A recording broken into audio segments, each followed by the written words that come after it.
Y'all, this me going to sleep. I woke up the next day.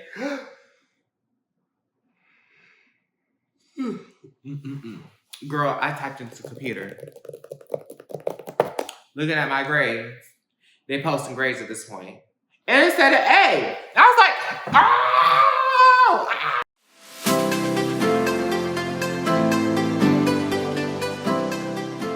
Hey, Millie Experience family. Welcome back. This is YouTube video 5. Woohoo!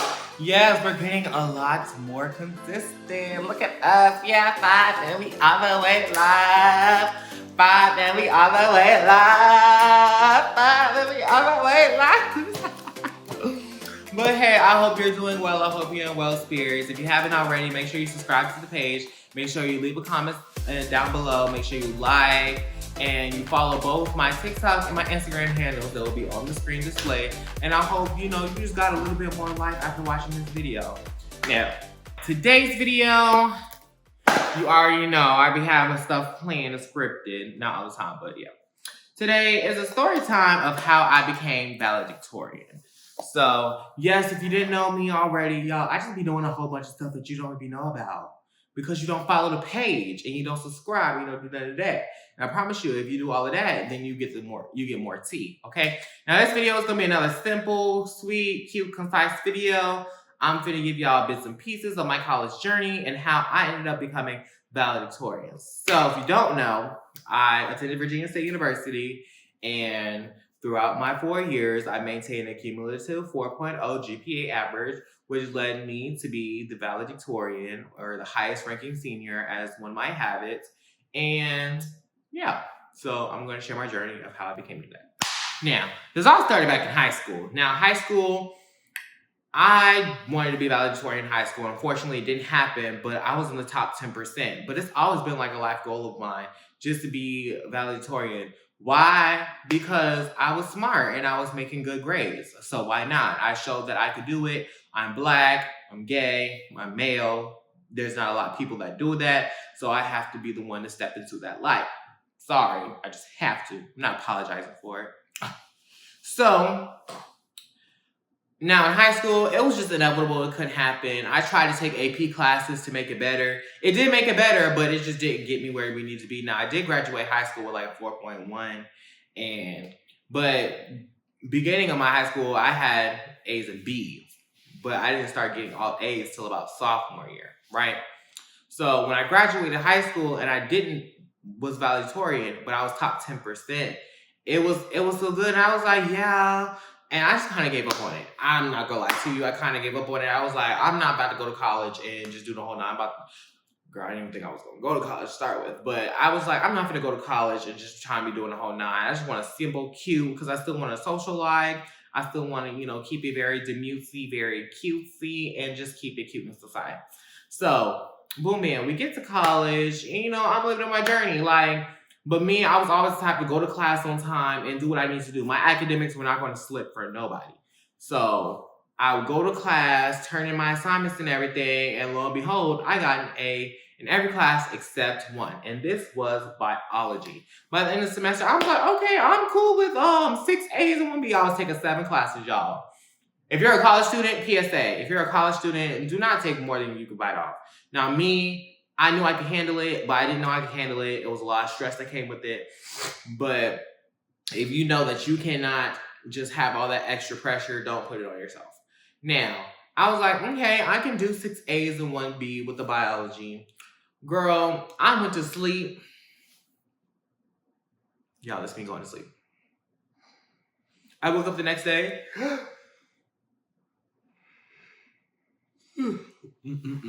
Girl, I typed into the computer.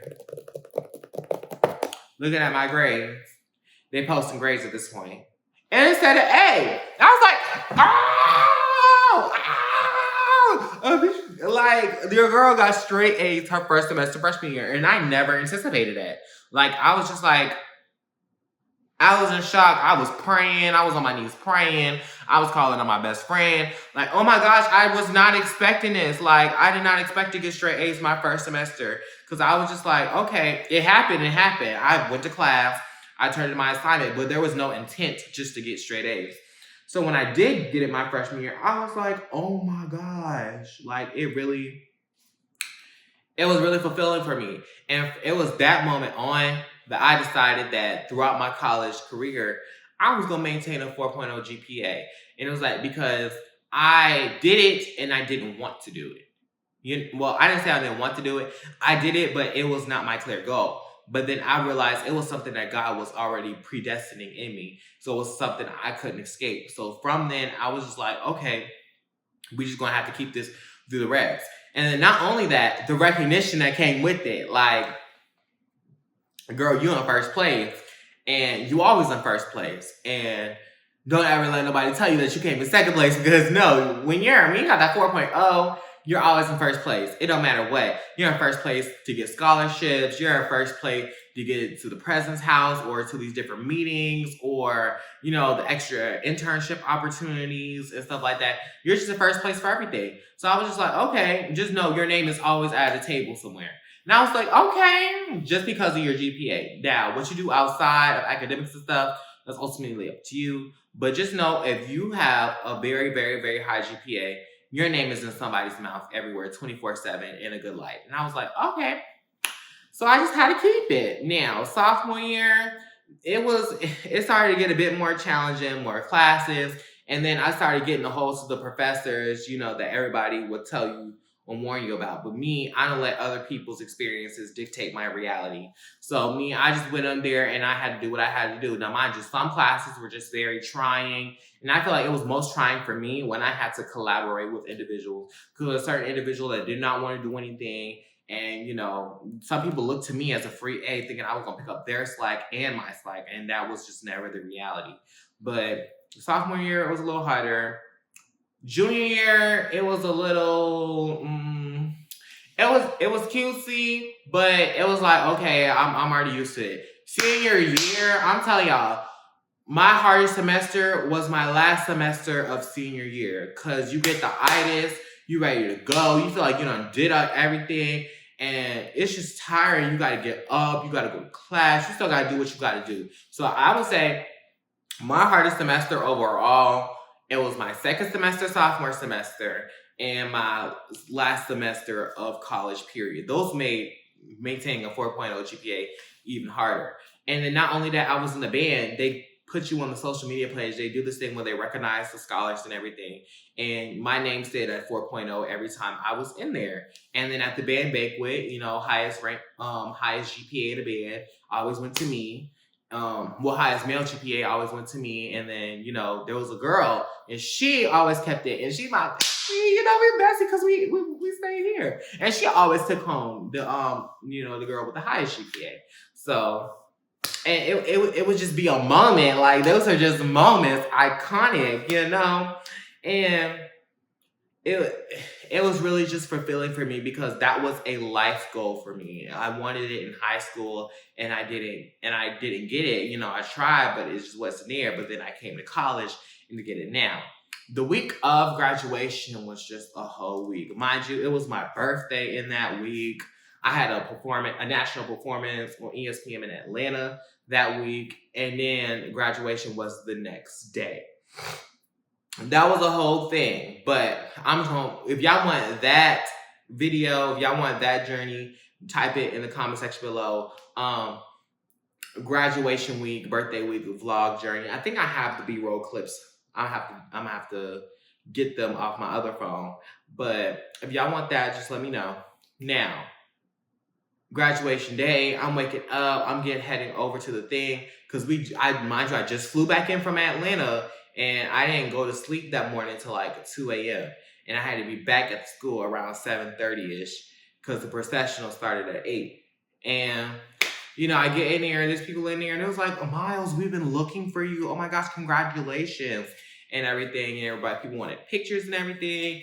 And me, now this was an iconic, because it was a black guy and it was another black girl. We were co-valedictorians, and we were both just eating it up, and it just made my heart full. And me, I went there as my authentic self. I had my little glitter eyeshadow on. My face was it was done up. My nails were done, And, you know, I had my different stoles and chords, and it was just, it was a moment. It was a moment to be had. And then when they came around camera, you know, they put you on the big Jumbotron screen, and then, you know, being the first one to walk up on the stage and get the degrees and, you know, shake everybody's hand and whatnot. Girl, I was living in the moment. You were here. It was me with my tripod. Graduating top of the class. Eating it up. You know, you have to live in that moment because people feel like you shouldn't shine in those moments, but it's in those moments that you have to, you know, I did my due deals. I went to those classes. I submitted those assignments. You know, people don't realize I had life in college too. There was a bunch of stuff that you would never know happened to me inside of college, but I just couldn't put that over my education. You know, you just got to suck it up. You got to keep doing what you're doing. So if you're in college or planning to go to, just know it's attainable. It's attainable, okay? You probably have a lot of life that's going to happen in college, but you have to be able to take it on as an adult. You have to be able, okay, this is what you're here. At the end of the day, you got to put you at the forefront, okay? Because everybody else is going to do what's good for them. Everybody else can put them at the front, so why can't you put you in the front, right? And so just becoming back, it was a very, very fulfilling thing for me. I didn't expect it. Well, I expected it after my first semester freshman year, but going into college, that wasn't my mindset. That was not. I came here to keep the cute little 3.5, 3.7, 3.8, and, you know, keep it pushing. But that wasn't my calling. That wasn't my destiny. That's not what God had in store for me. Where he was like, no, you're going to keep that life goal, and it's going to happen. And lo and behold, it happens. So, yeah, that was story time of how I became valedictorian. It was such a thing. They didn't necessarily tell me I was going to be valedictorian more, so I already knew. I had a 4.0. Who else were you going to have? No shade. No shade, no tea. And that sounds cocky, but it's 4.0. I mean, it don't, for our grading scale, it doesn't get better than that. So, yeah. I already kind of read it. But anyways, thank you so much for watching this video. This is video 5. Video 667 is going to be coming shortly. And if you have any content ideas, any videos, if y'all want to see like vlogs or something, just let me know. I just don't feel like everything needs to be seen in front of the camera, no shade. Like me, I like to have personal things in my life that get hidden, or, you know, mystery, it creates things. So I like to have a little bit of mystery, but if y'all want to see certain things like go vlogging or, you know, just like little different topics and stuff like that, just make sure y'all put it in the comment section because I am actively looking. Make sure you like and follow both of my social media handles so you can stay in tune with the Millie experience and all of our endeavors. Y'all, we're staying consistent. We're doing what we need to do.